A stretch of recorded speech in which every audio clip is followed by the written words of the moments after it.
Hello everyone. It was good enough. So today we're gonna have a look at the segmentation script and how we combine it with the Nomax software to segment the brain regions from images.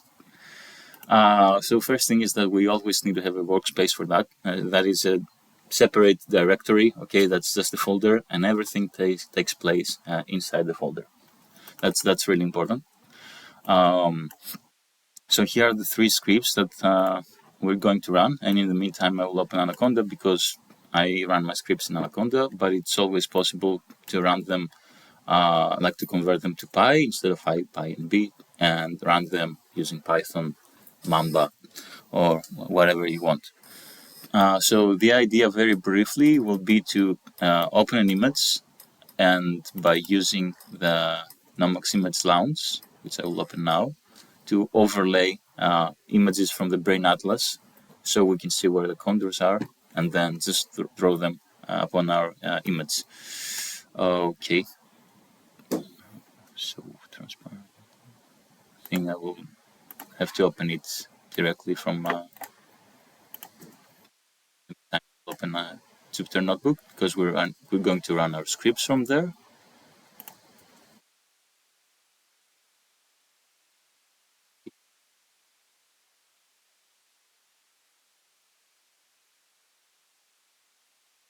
And as Jupyter notebook is opening, I can show you. So these are just a second. All right, so these are transparent images. So this is just cropped images from Paxnos Atlas. You just have to make sure that, like in Paxnos Atlas, you can see these rectangulars. So you know for sure where exactly you're cropping your image, and you have to try to make it symmetrical, right? So you don't want larger images and smaller images. You use these lines that they are in the atlas, and you want to cut the part that you want. We have like, so what I did is just I cropped all of them, not all of them, but for the Bregma points that I'm interested in. So this is an indication of the Bregma point, minus 1.82, minus 2.06, etc. And the idea is that at the end, as you'll see, we take this, we overlay it in one of our images, and then we can draw the contours. It's good to see from now that, like normally when you have an image, right, this is a window, so you cannot access anything behind this window. But this program actually offers the opportunity to, if I press C, then I have access below. So imagine that you have a drawing tool or whatever, and you have like an image that's below that. You can easily overlay that on top and then just draw the contours based on what you see, both in your image and in the atlas. Okay.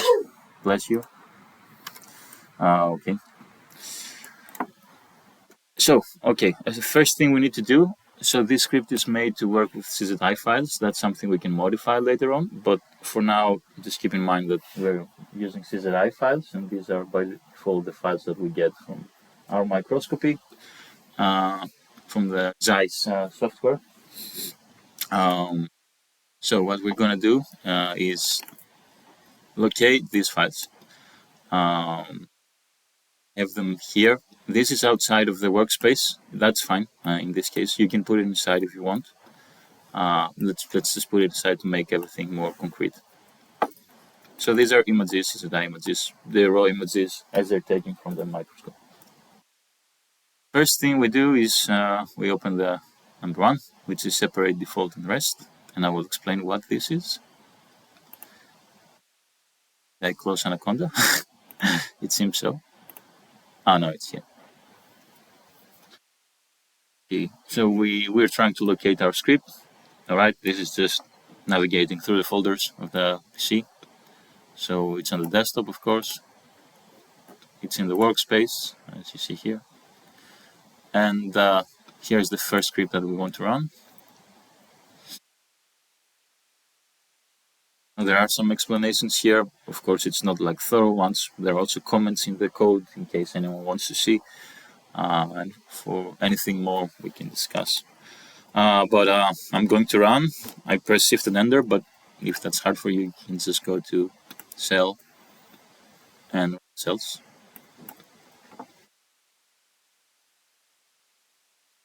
Now we have this window that opens here. It says locate your CZI image folder.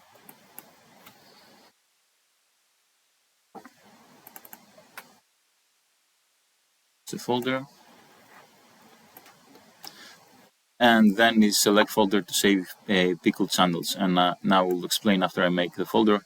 I will explain what this is about. Actually, I can explain it now. So the pickle files are files that you can reload with Python. You create them with Python and you can reload them. And it's a way to decode the file. So what we do here is that because we want to save some time, we don't want to include loading images in a loop because we'll be iterating through different images while we'll be segmenting. We don't want to have that much of processing power there because it's going to take more time. So the pre-processing step is a step that takes some time, but there's nothing that you really have to do after you press some button. So you just wait, and it converts the images. First thing it does is that it converts the images to an NumPy array, which is just matrices, like numbers. And then it's easier for us to retrieve that array.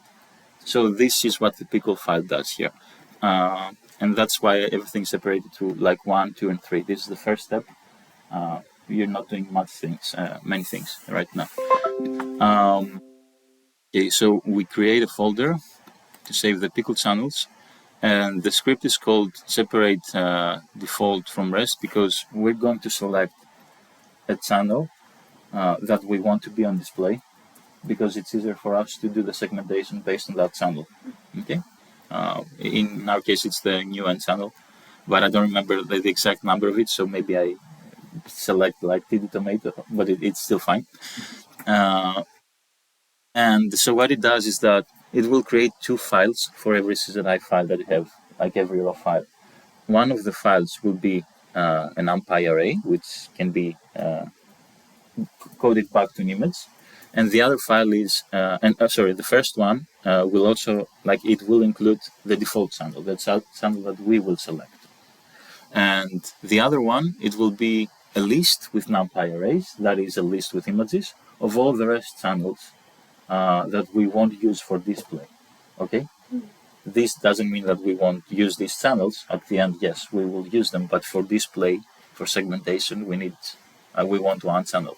So that's how it works at least. So just okay. So we're creating a new folder, and I will name it pickle images or whatever. Doesn't matter, right? So I'm going to select the. Okay, it's already selected. So I'm going to just. Yeah, you can go in, or you can just it's the same thing. You can even select it from here, or just go in. It's the same. Okay, so now what the program does, as you can see, is that it starts creating. First of all, we have to select.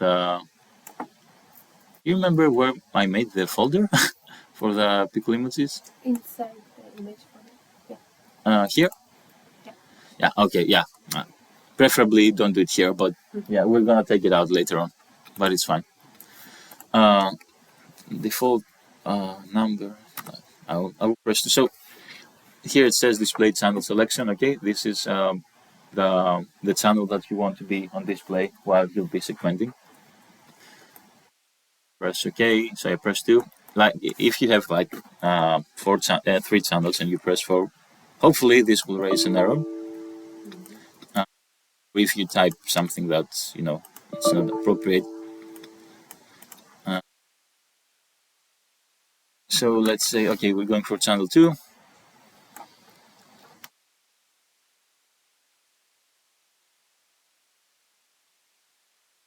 And now the images should start loading.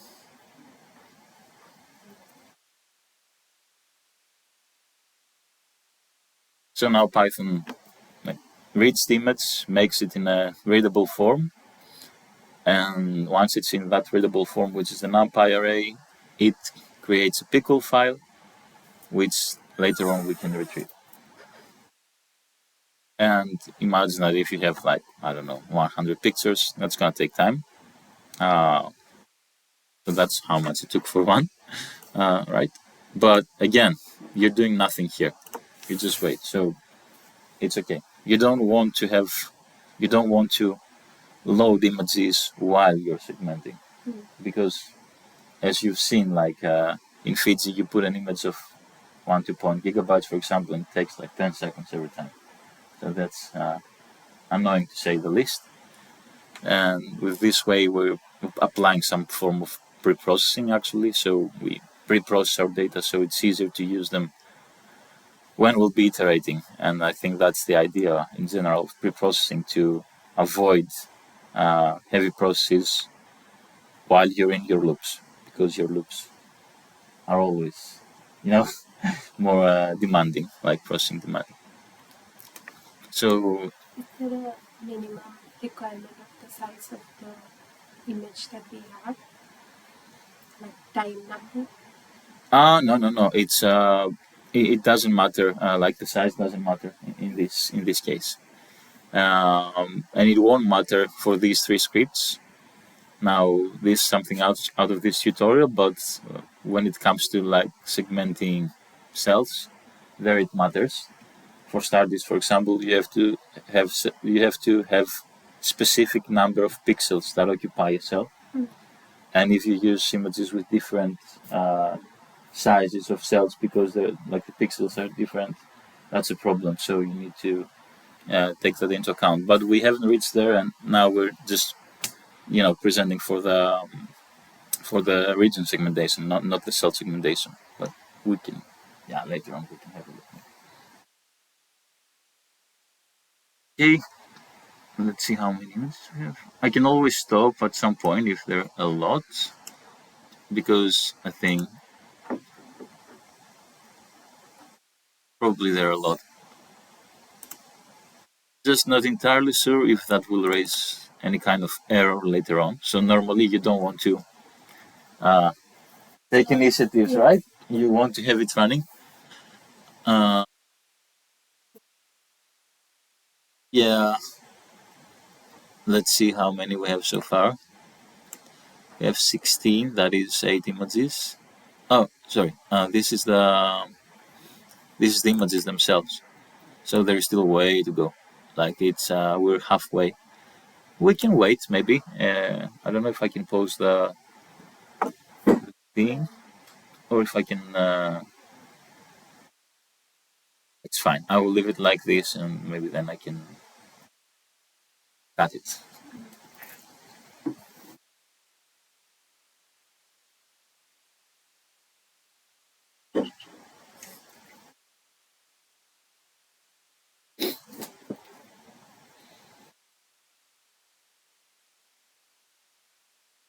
Then I'm gonna start the training for the Stardust.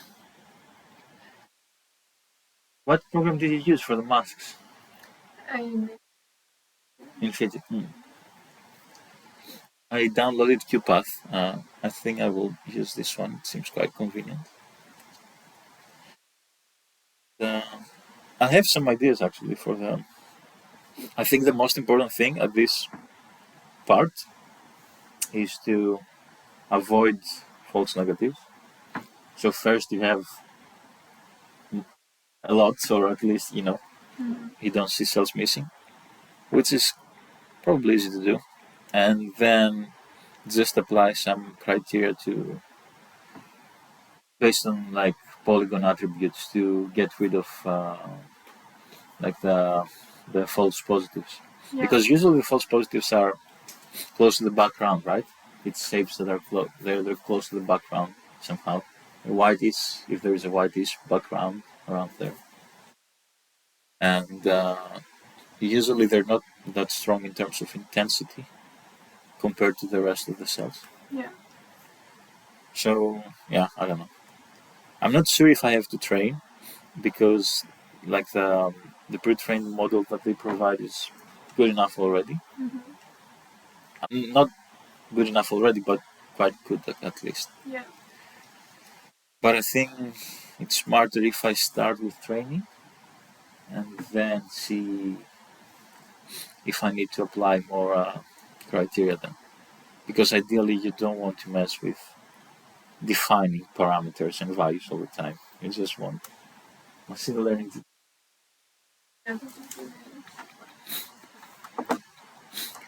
It's not going that slow, at least. And imagine that if you have like all your images, like I don't know how many, 100, more than 100, maybe an hour, couple of hours, but you just leave it loading and then you have it. And you do something else like Thibault.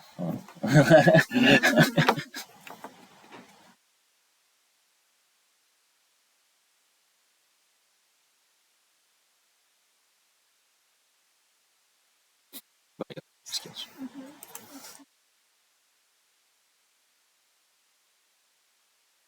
Think two more and we're done.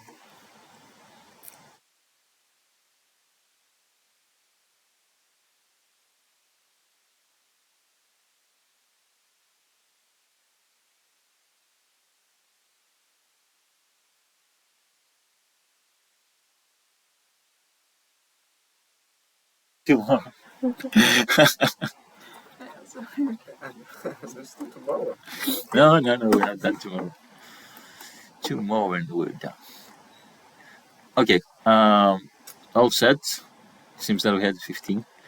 Okay, so now we have, as I told you before, like this is the default channel, which can be later on retrieved by Python. And this is the list with the channels that are not the default, like not the display. That's what I mean by default.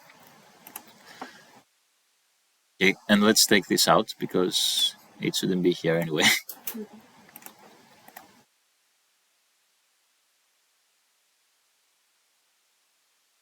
So yeah, be careful with that. Don't put a folder inside a folder because it will most likely raise errors.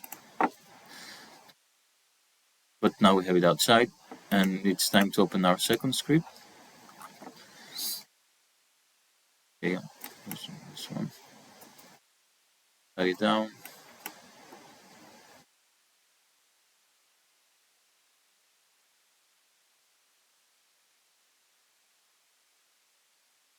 Shift and enter, or as I showed before, shell and run.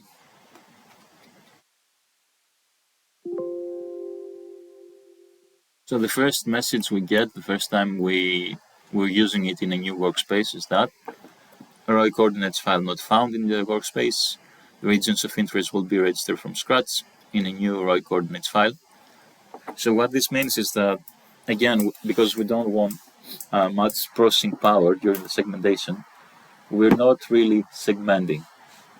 Like we're not really creating new images. We won't be doing that during that step.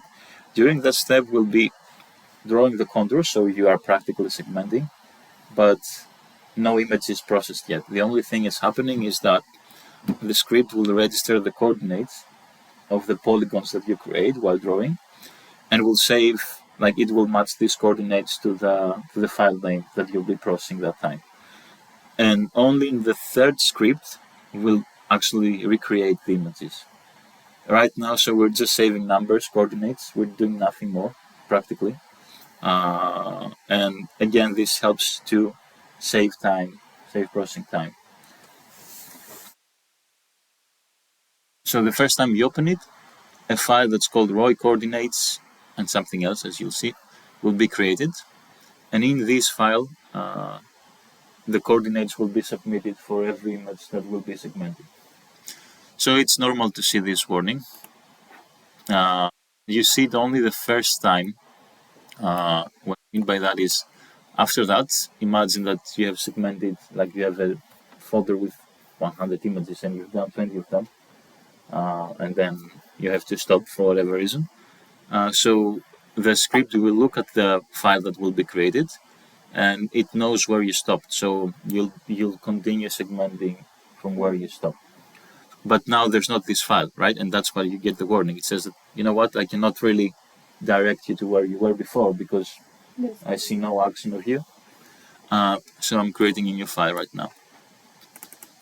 And here's the file that's created, raw coordinates don't delete.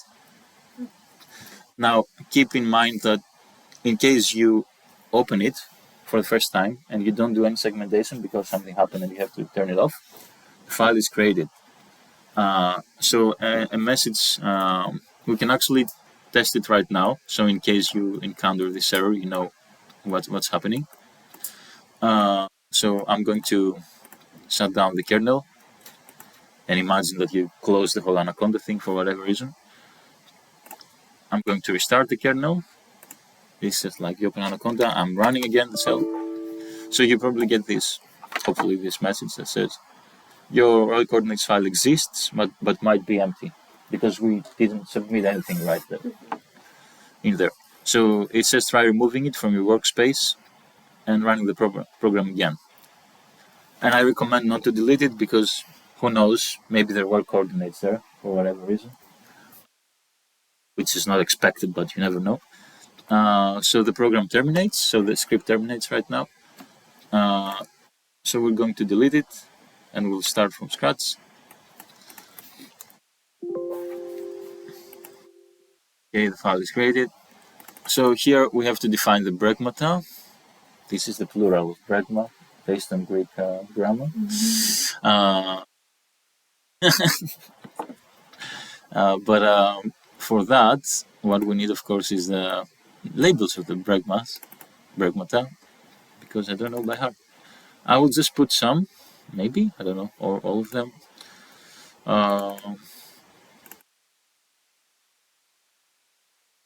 So separated by space.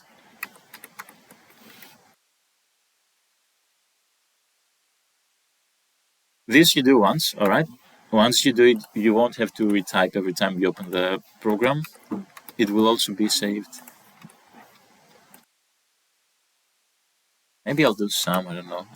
Although it's not gonna take that much time, I guess.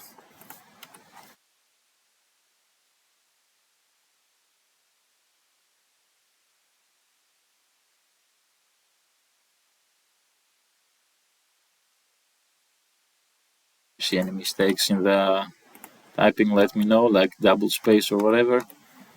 We should be careful with that, but I think we're fine.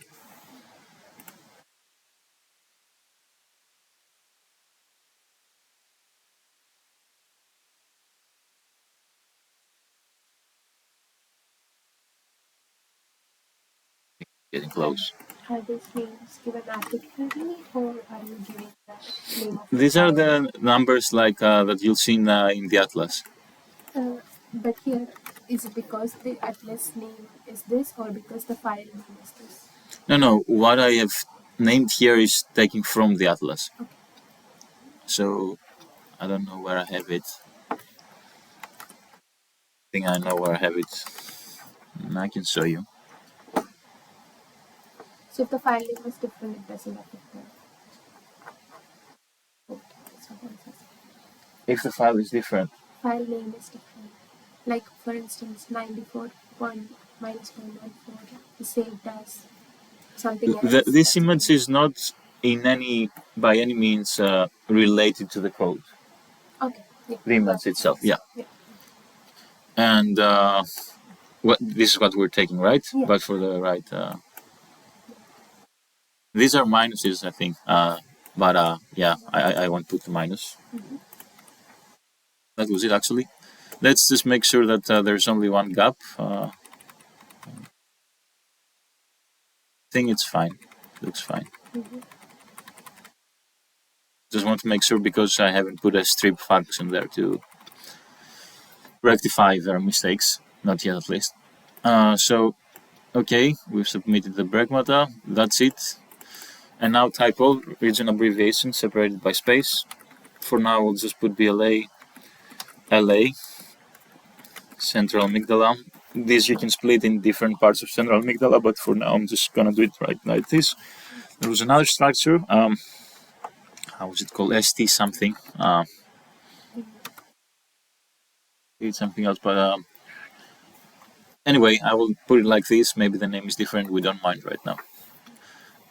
Submit. And now, as you can see, probably, if I go to the workspace, we also have this file, which is Bregmata and regions. So since you have submitted the Bregmata and the regions, they will be retrieved from this file every time you open it. So you don't have to do it again. But keep in mind that as long as this exists, you cannot resubmit.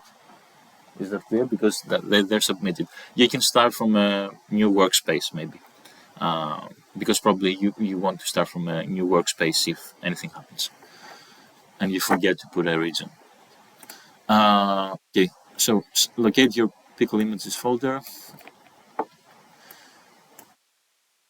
Desktop. Workspace.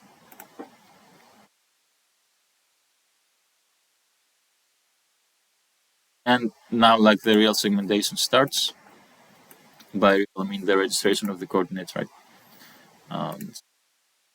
So you can enlarge and make smaller the picture. I think I select the wrong channel, but it's fine. I can still see like more or less the contours here.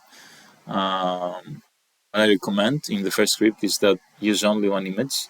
So to create only one default pickle and rest channels pickle, and see if that was the correct channel. If it's not, you run the first script again, because you don't want to wait like 1 hour to realize that you've selected the wrong channel. So it doesn't matter if you enlarge it or not, because the segmentation will be proportionate to what you draw. So it's not going to affect anything. It's just, how it fits you. But there's only one disadvantage here. You cannot zoom. Okay. I needed to insert like other attributes for that, and it would take me time, and I wasn't sure how to do it. So that's the disadvantage, that you cannot really zoom anywhere. But if you have a big screen like this, at least you can bring it to this point that it should be clear enough for you to segment. Okay. What are you using to zoom in and out? A and D. A and D. I'm pressing A and D, yeah. So this is the point that we have to. Here it says select zoom. I still haven't changed that, but this is actually select Bregma. So you have to define the Bregma, and you can choose different Bregmas by pressing Q and D. All right. So this is the point that we actually need to make an assessment of where it falls in the brain. So here we'll start using the Nomax. We can find the Bregmata.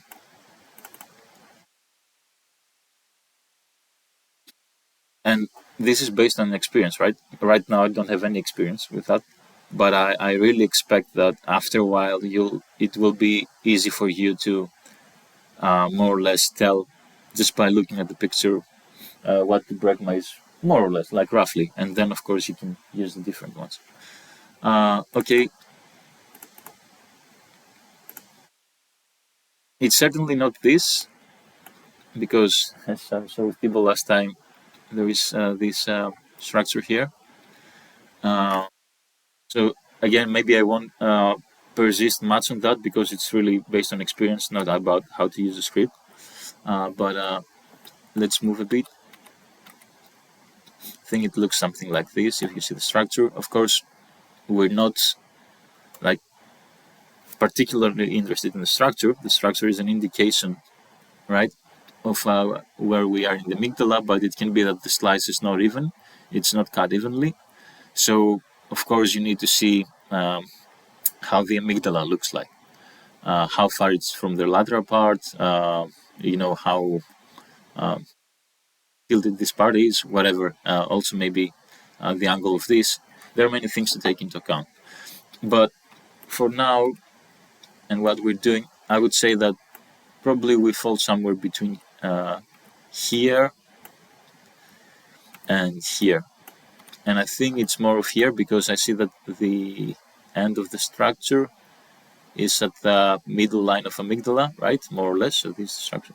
So I see that, okay, looks like it's this one. So it looks like it's 134 to me. So I go back. You have to have this pressed, like this window pressed.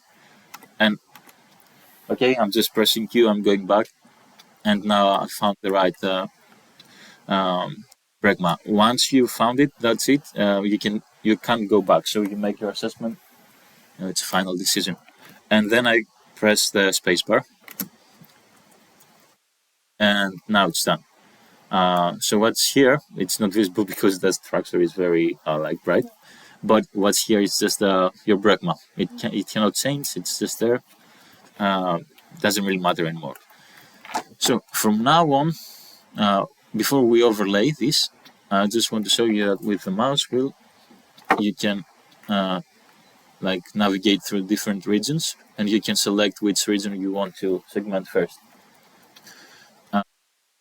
Let's say that we want to do BLA. So you can change the opacity in that window by pressing. Actually, I have changed the shortcuts. Okay, so if you really want to see what the shortcuts are, let's go back. So this is how the program looks like when you open an image for the first time, something like this. And if you go to settings, there was a setting for the keyboard shortcuts I saw.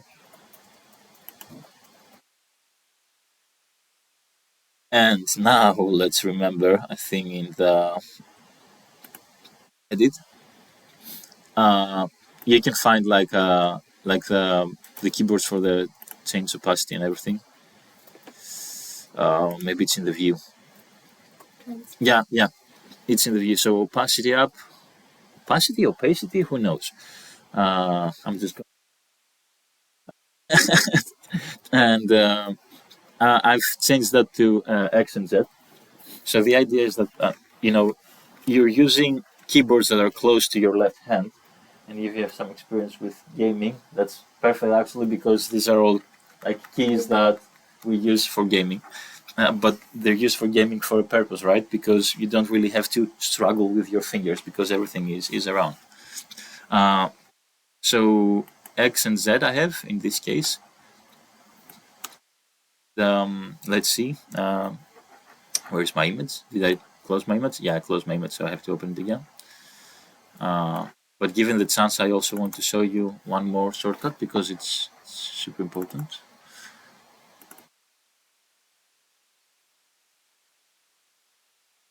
Oh, by the way, I was navigating through the arrows here. So if you have this image pressed, you just press the arrows and you can change the, because it's gonna read like the program reads what images you have in the folder that you open this image. So it can just go forward.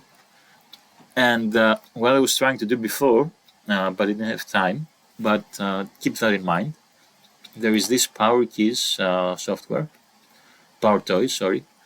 And from here, you can map, that is match specific keyboards with other keyboards. And what you can do, for example, if it's easier for you, if you don't want to use the arrows, right, because you just want to use your mouse and your left hand here, you can tell the Power Toys that when I'm using Nomax and I am on a window that's of Nomax, right, this is a window that's of the Nomax software, bind the A keyboard with the left arrow, for example, and the D key with the right arrow, and that way you'll be able to navigate with these buttons instead of the arrows. That will probably be convenient in the long term because like your body is really set at some positions. But let's go back now to our Bregma. We're going to show you actually. Let me also show you this. Edit keyboard shortcuts. Probably it's in the view again. If you see C anywhere, yeah, here. So lock window. Lock window is an important setting, and this is what actually allows us to gain access to what's behind our image. So it's kind of ghost image. And I've set it to C because it's convenient for me. But again, it's even possible to, like, if you have a mouse with many buttons, what you can do is that you can use one of these. I will actually show you now because I think it's quite interesting. You can use the auto hotkey, and with the auto hotkey, you can bind specific events like clicks or whatever to other keyboards. So for instance, what I'm going to do here is that when I open it, and this is nothing more than, so if you set the notepad, it's a very simple command, which binds the press of the mouse wheel to the ampersand, which normally, if you want to type the ampersand, you have to press Shift and 7. But once I run it, and you need to have downloaded the hotkeys for that, auto hotkeys. Once you run it, it's here, it's in your tray. Okay, so you can close it whenever you want, but as long as it's open, you can actually, I will show you just to see how it works. Okay, and it's useful because you can have these mouse events bound to your like to your program, both for the script and for the. Okay, so going back, let's say that we want to draw the BLA first. Well, the first thing we have to do, of course, is to. Oops, sorry, I locked it. Let me unlock it.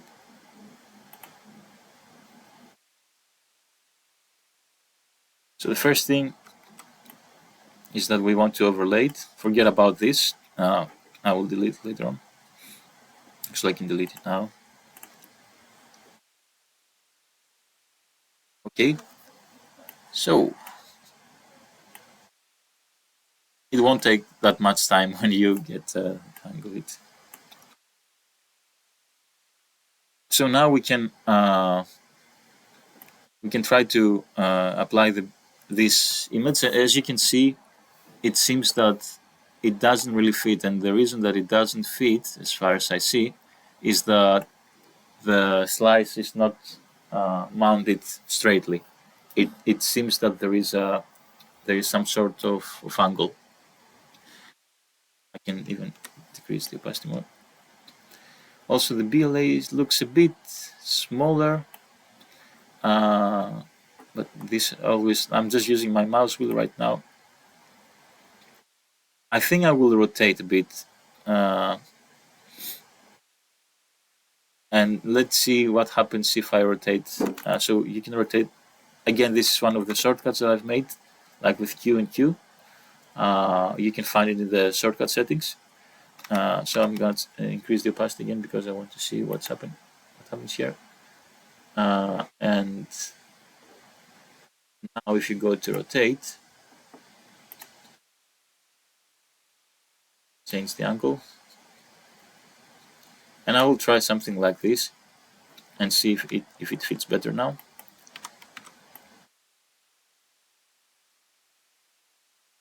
It actually fits much better, as you can see. First, we focus on the regions that we want. The more far you go from the regions, yes, you might see some inconsistencies, but you want them to be good enough, right, for your structure. So here's our structure. Here we put maybe we make it a bit smaller, like this. To me, it looks good enough. It would be even more clear if we had another channel, because that's not the ideal channel for visualization. But like you can see, right, that this region and this the BLA, this DLA, maybe if we had the other channel, we would even see some contours here, likely. So, okay, now that you've done it, you press the lock button, and in our case, it's the C. So once you press C, okay, this is like a ghost image right now. You have access to what's going on below. This is clear here, for example, okay? Mm-hmm. You wouldn't be able to do that because there would be the image, but now it's not really. And now it's the drawing part. Well, probably a good mouse is suggested, recommended for it, and maybe a mousepad. I hope we have some mousepads in Trigon, because this is not like the ideal place for me to draw. And it might also be more convenient to you if the image is a bit smaller, so you don't, drag a lot your your mouse, and I see some lag already. That's due to my PC for some reason. Something's running, but I will try to be careful as possible. It shouldn't be that hard. It's just that because I have some lag today, I don't have the direct feedback. But in principle, you should be able to draw it faster than this. And trust me, I've drawn it faster many times. Okay, like it's not perfect. If you feel like you want to retry, you can just press R. You can retry. But I won't insist much on that. But I feel like good enough with that for now. It's the lag and the bad mouse and this that actually makes it worse right now. But again, shouldn't be an issue. I've tested many times. So once you're done, you press S, and if you press S, there's not a message or anything. Maybe I can put something for that for feedback, but it should always work. So if you press S, the image is saved. Not the image itself, the coordinates, right? And then I can move to the lateral amygdala. I just use my mouse wheel, nothing else. And I start drawing again.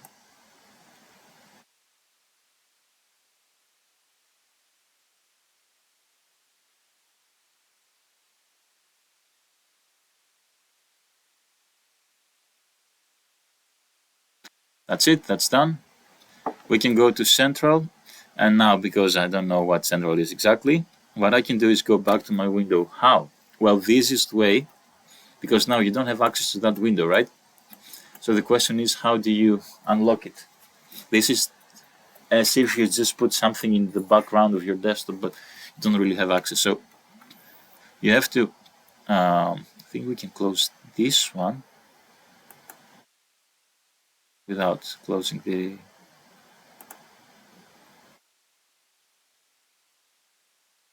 well, okay, normally I don't open this tab, but whatever. What you have to do is navigate to your image, okay? So from here and here, and once you've done it, now actually the window that's selected is this window. It's just that you don't see, right? Because if I press something, it's like you're clicking out of the window again. So you're just clicking here and then pressing the C, the lock button. And now the command is given, so you have access again. And now that you have access, you can increase the opacity. Okay, you see this central, like central lateral, central whatever. So they all these seem to be central. I'm not experienced, so I'm not sure, but let's say that this is the central part. Okay, now that I know, I don't need it to be that, I think that's like I've seen a bit. Okay, so I'm pressing C. Now I have access again below. I got the lag today is horrible. Probably I have to restart my laptop.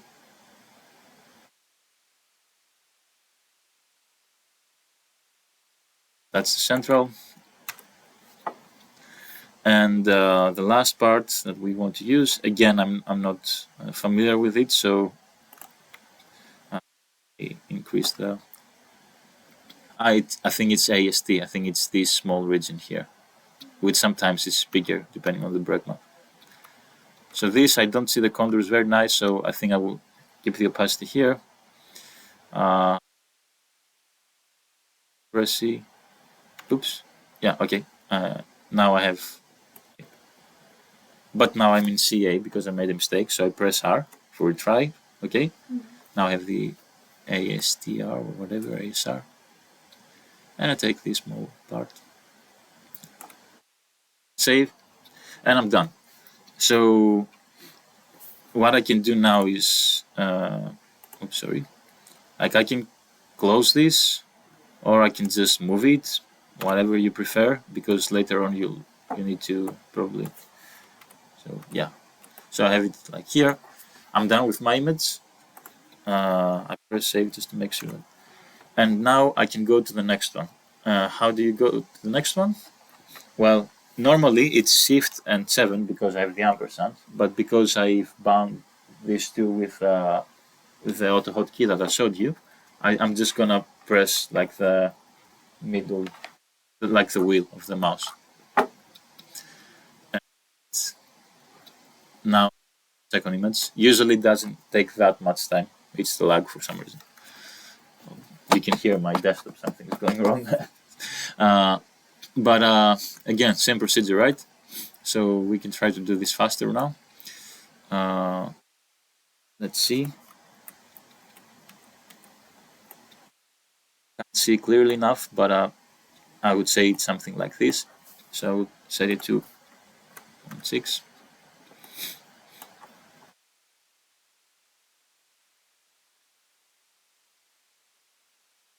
To me, it feels a bit tilted again. So I have to rotate. I'm pressing QQ, but this is from the shortcuts. You have to find it yourself in the shortcuts. Now if I increase the button, I think you have to press, like for this menu, something like Control and Key and K, something like this. I'm not sure, or Control and D maybe. But we can see later on. But you need to open this menu for that. Okay, I will set the angle maybe to -4 this time.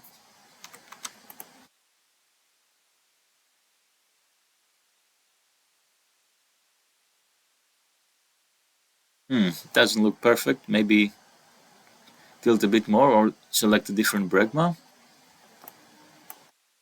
But I think we can rotate a bit more, because if we do so, this will go around here.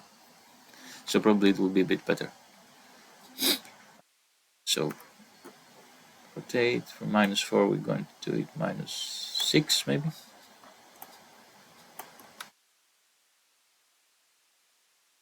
Yeah, looks better. Not perfect, but you know.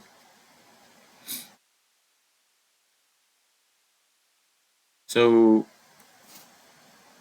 actually, it's better to do this first later on. Sorry. Just going to press spacebar, and I cannot because I have to lock my window. Now I've locked my window. I press spacebar. Now bring this back to where it was. Okay, here we are. I'm going to delay.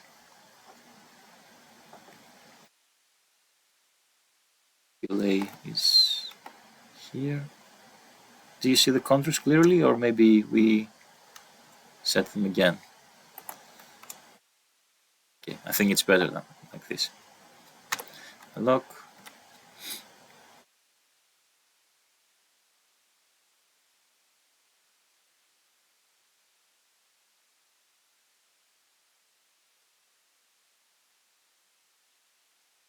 You can't release the mouse while you're drawing. No. The way I've made it is that you cannot release it. Maybe it will be easier if we insert an option for that, but it's not gonna be that hard. Like really, it's not an issue. Okay, I'm done with it. I'm going to the LA. Like if I don't like it, I can do it as many times as I want. And normally you won't enlarge the image so much, so drawing will be easier.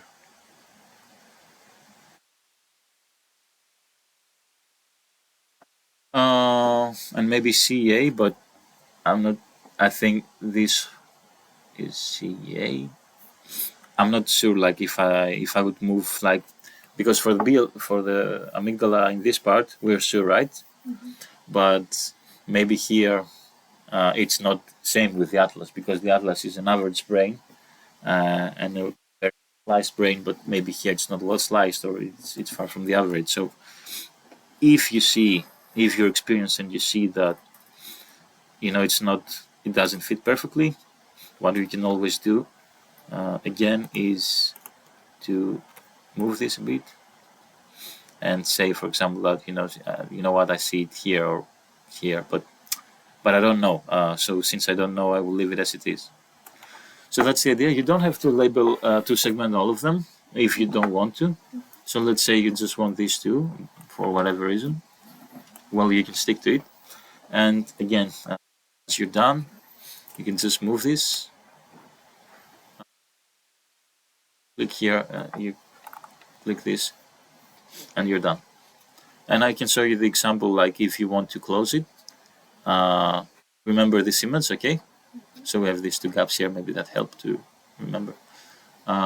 So let's say for whatever reason I want to close it. In order to close it, you have to be in that step, not in the step of defining the of segmenting. This is the step of defining the. Okay. So if you're in that step and you press escape, it will close. So now that it's closed, if you open it again, you just have to locate your pickle images again, and you get this.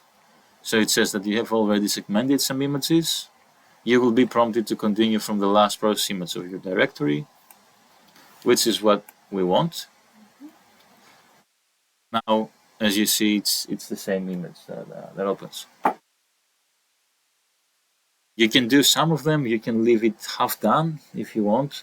Depends on you, but probably you want to segment all your areas. So now we can just escape, and let's say that you finished your segmentation. And now that we have escaped, we can go to step 3. I can actually show you what's going on like behind the scenes here.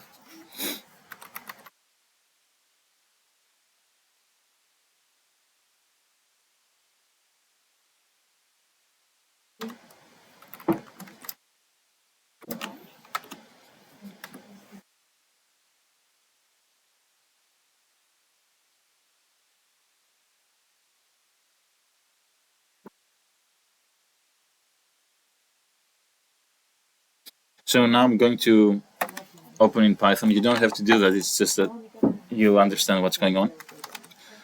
So we're going to access this file that has the coordinates. And how it's from inside, it's like this. So it's a dictionary. These are its keys. So far we've just done 2 images. This one and this one. And if you go to one of them, you should be able to see the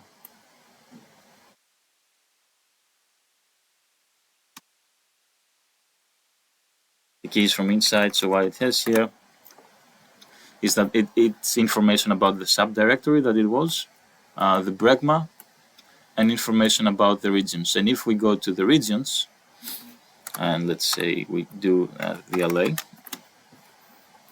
here are the coordinates of the polygon that we drew. Okay, every time the mouse was moving even a bit, it was registering the coordinates. So if you take all these, actually you have the information to recreate your polygon. That's the origin of interest. Okay, and we're done with it. So I'm closing it. Yeah, whatever. We can shut it down. So hopefully you've finished your segmentation and now you just want to create the images. So we open the third one.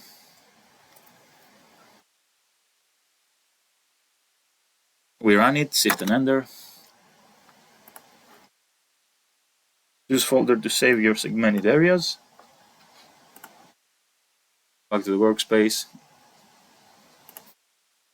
Like final images or whatever.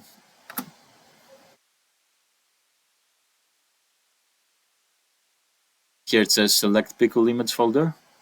Don't miss that because I haven't put I can do that, but I haven't put another message anywhere.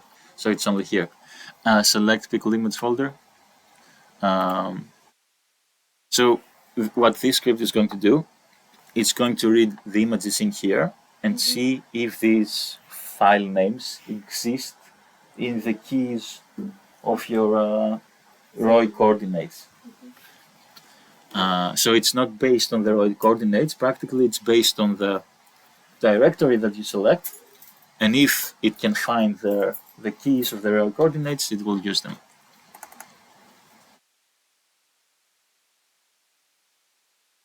Okay, and now it starts cropping and saving. So it's cropping the region that's submitted in the coordinates file. crop and saves it as a tick limit? No, it will save it as a TIFF. Tick. Yeah. Okay, thanks.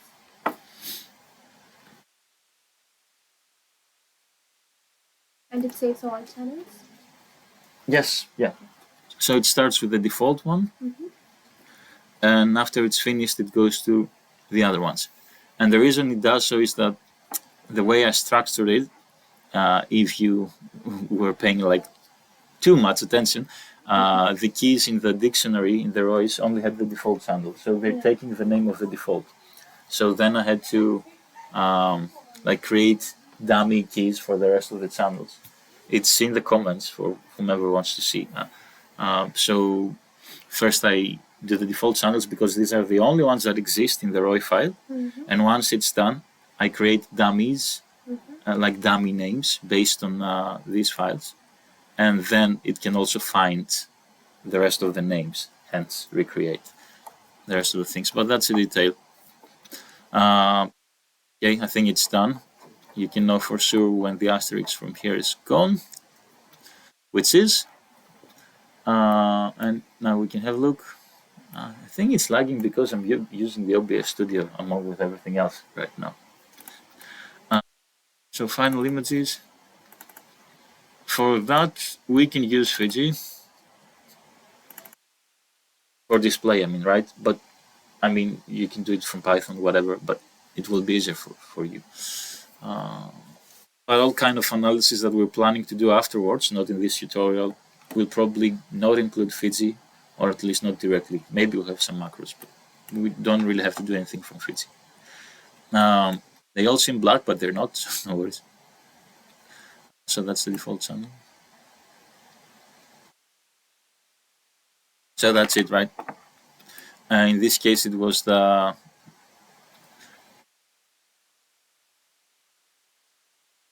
BLA. Strange. It doesn't look like BLA. Maybe, yeah, I have to check. Maybe there is a mistake here. It seems like there is a mistake here. But for the people who will see it afterwards, that will be fixed.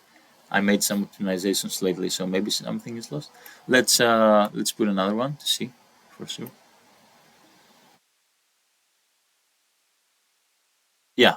So I think I know what happened. Probably I didn't change the ST label when I was segmenting, and I left it to BLA.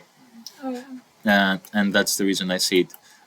So let's see here, for example. Yeah.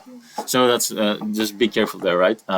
When we're scrolling our mouse, I can actually see because we have the recording, but most likely I think I just scrolled my mouse and I didn't realize.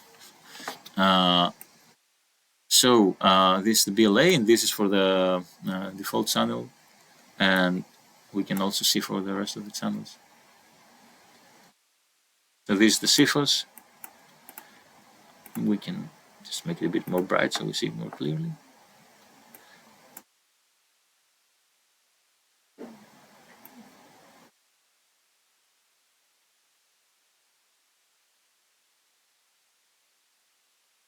All right, this is our CFOS channel, and this should be the new end channel, which is actually the best, I think, in terms, yeah, of visualization. So it's like a masked image, right? So everything that you don't need is black, and you have the rest, and everything is in directories which you can access. Let's test central amygdala. So central amygdala we only segmented once, as you can see here, because it's like the same file name, right? So that's the file name. So what the name includes is the file name, the channel, which is the default here, or channel 1 here, or channel 2 here, and the Bregma point. And they're all, of course, under the subdirectory of central amygdala. So everything is organized, and we can, like, you can even, if you want, write a script and say that if something is less than this Bregma, analyze it separately from something that's more than this Bregma. So this way you can have information about everything. And the good thing is that you don't have to write all this while you're segmenting. You just write the Bregmata once, you write the regions once, and then it just create them for you. And let's just look at the CA to make sure that, although we'll make sure afterwards when we'll see the video again. But yeah, it's CA here, so it's fine. Probably I didn't scroll. And actually that's it. So for future directions, what we can do, if you're interested in using it, and many people are, they can contact me and we can create a database where we'll save our images and our ROI coordinates. And what we can later do if we have many observations, because this is what you need actually for machine learning, right? This is what you also probably did, Lisa, in a sense. You have the mask and you have the region of interest that's outside of the mask.